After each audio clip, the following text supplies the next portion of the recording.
Imagine this. It's late November 2012. Victoria, British Columbia. Cold, misty evening. Right. And outside the Empress Hotel, the really grand one, there's a young woman, Emma Fillipoff, just 26. She's barefoot, pacing around, mumbling, clutching some plastic bags. Yeah, it's a really striking image the sources paint. And then just hours later, she vanishes. Completely.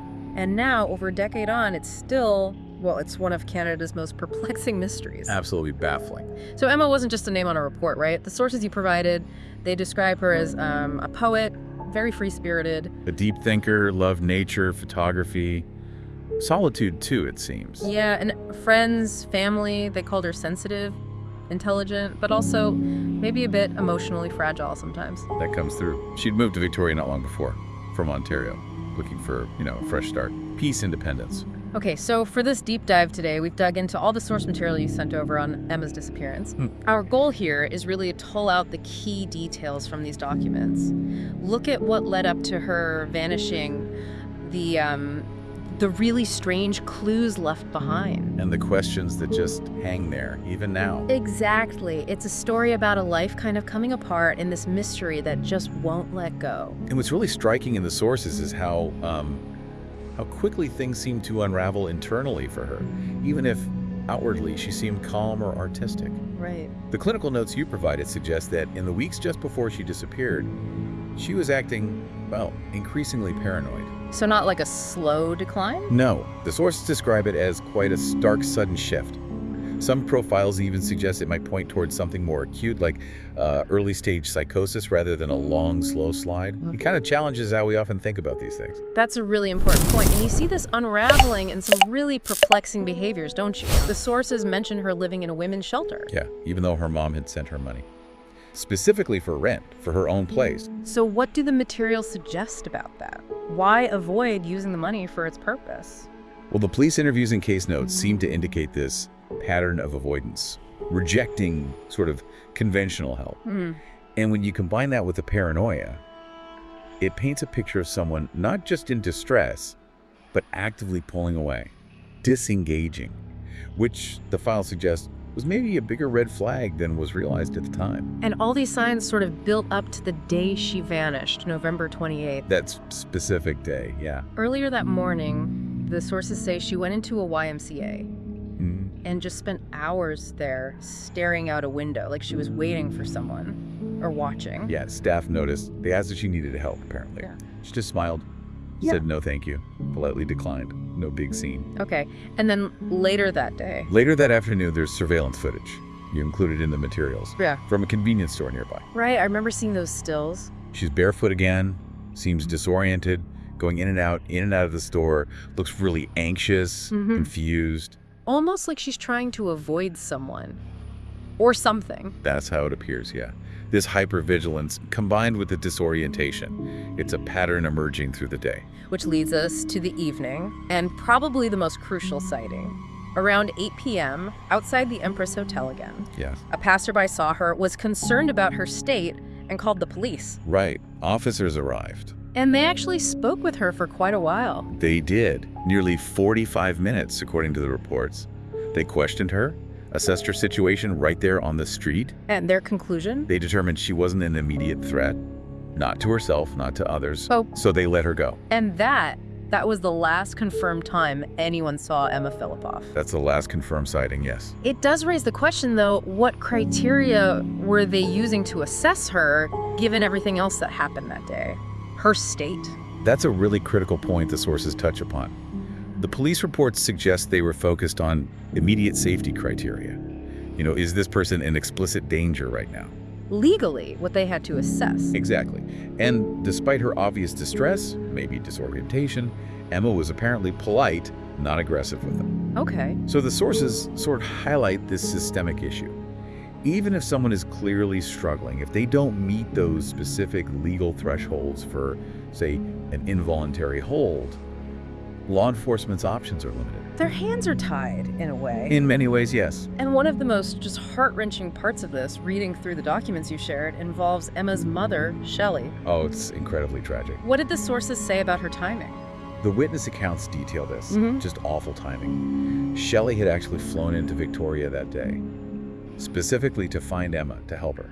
Oh, no. She arrived just hours after the police had spoken to Emma and let her go. So she missed her daughter by hours. By hours. Emma was already gone. And from that point on, the case just descended into, well, the sources use the word nightmare.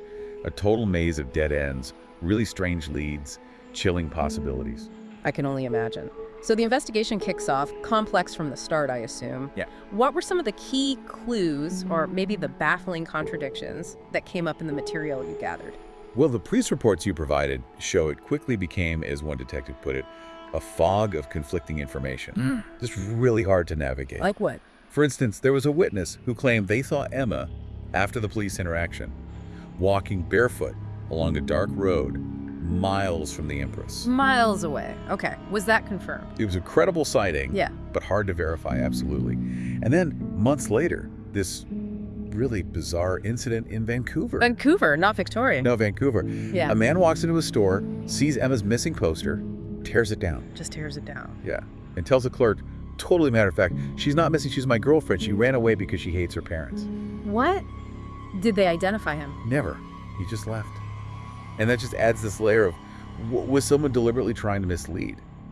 Or did he know something? It was a dead end. Wow, and then there's the stuff she left behind. Or rather, didn't take. Exactly. Her credit card, her phone, passport, laptop, all her personal belongings.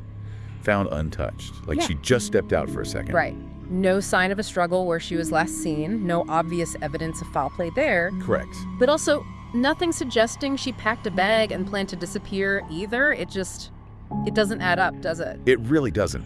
And that contradiction, the reports highlight this, is one of the most confusing parts for investigators. Because? Well, no struggle in untouched belongings usually points away from, say, a random abduction right there. Yeah. It makes you consider other scenarios. Did she leave voluntarily, even if distressed?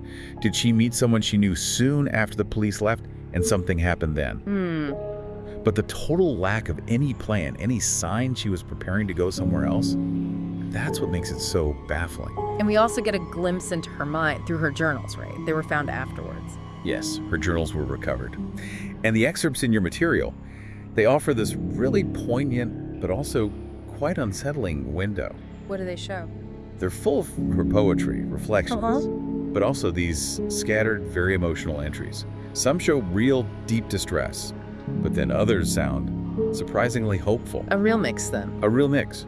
One clinical report in the files actually termed it potentially a dissociative state, where someone can seem functional on the outside, but internally, things are fragmenting. Which might explain why people around her, maybe even the police, didn't grasp the full depth of the crisis. That's what the interviews suggest. Yes. They underestimate it. And there's one entry that's just chilling. It just says, please don't worry, I'm okay with whatever happens. Wow. Okay with whatever happens. That's deeply unsettling. It really is. So where does all this leave the investigation, the theories? I mean, the sources you collected outline a few main possibilities, right? They do.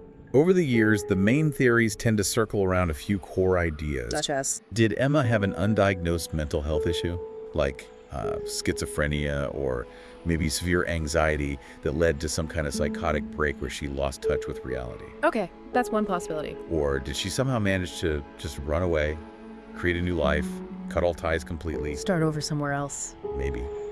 Or did she perhaps wander off into the wilderness, given her love for nature, maybe during a moment of crisis, and succumb to the elements? Right, and then there's the darker theory. The darker possibility, yes. Did someone take advantage of her vulnerable state that night? Did she meet with foul play? So many questions still. And it's been over a decade now. Still, nobody found. No definitive proof of any one theory. No final answer. Just silence. Just silence. And heartbreak. Immense heartbreak. Emma's face is still out there on posters, online. And her mother, Shelley, she just keeps searching. Refuses to give up hope. It's an incredible testament to a mother's determination, isn't it? Facing that kind of crushing uncertainty. A relentless search for answers that just remain agonizingly out of reach. And that uncertainty, that lack of resolution, it really sits at the heart of Emma Fillipoff's story. How someone can just vanish, leaving behind this trail that's both complex, full of clues, contradictions, but ultimately leads nowhere definite. It really underscores the ongoing pain for the family, that constant searching.